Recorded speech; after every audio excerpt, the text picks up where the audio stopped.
Jaksa penuntut umum melimpahkan berkas perkara tersangka RA, seorang oknum bayangkari di Polresta Banjarmasin yang terjerat kasus arisan online fiktif ke Pengadilan Negeri Banjarmasin Rabu siang.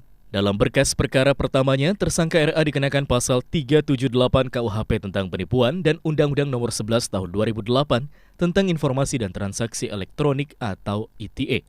Jaksa penuntut umum Kejaksaan Negeri Banjarmasin, Radityo Wisnu Aji mengatakan, pada berkas perkara tercantum 7 korban dugaan penipuan dengan total kerugian Rp650 juta. Sedangkan barang bukti yang disertakan yakni berupa 1 unit rumah beserta sertifikatnya, uang tunai Rp90 juta, serta barang elektronik, pakaian, sepatu dan tas bermerek yang diduga merupakan hasil kejahatan. Ini Bang, ya hari ini kami dari penuntut umum Kejaksaan Negeri Banjarmasin melimpahkan berkas perkara arisan online ya. Perkara pertama yang ditangani oleh Polresta Banjarmasin.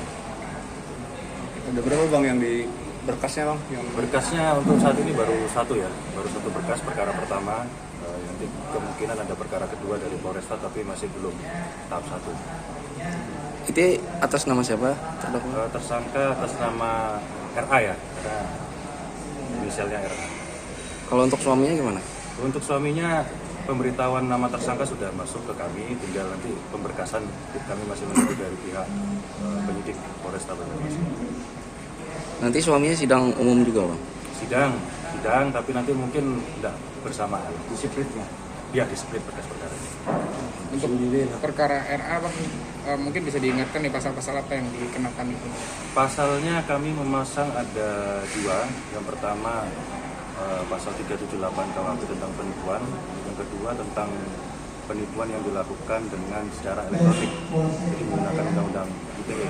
Itu dakwaannya berupa alternatif, jadi nanti kita lihat mana yang lebih terbukti di persidangan.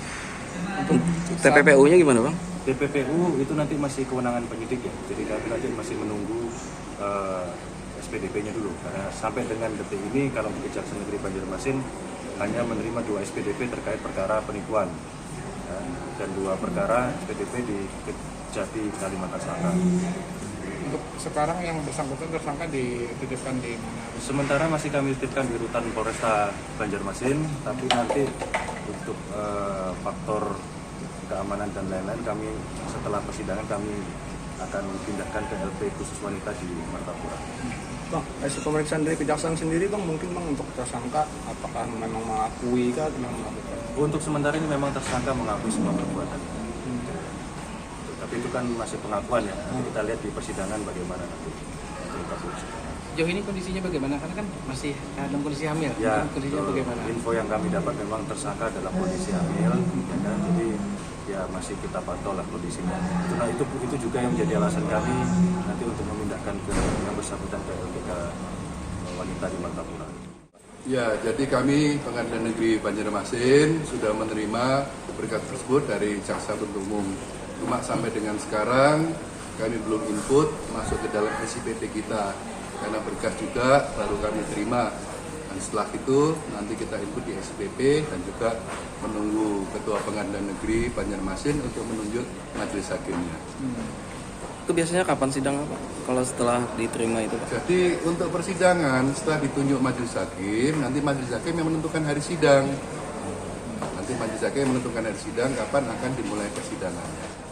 Selain menjerat RA, dalam kasus ini polisi juga menetapkan suaminya MS yang merupakan anggota Polri sebagai tersangka. Sementara itu, dari perhitungan total kerugian dari 300 korban peserta arisan online fiktif mencapai Rp11 miliar. Mawardi, Duta TV, Banjarmasin.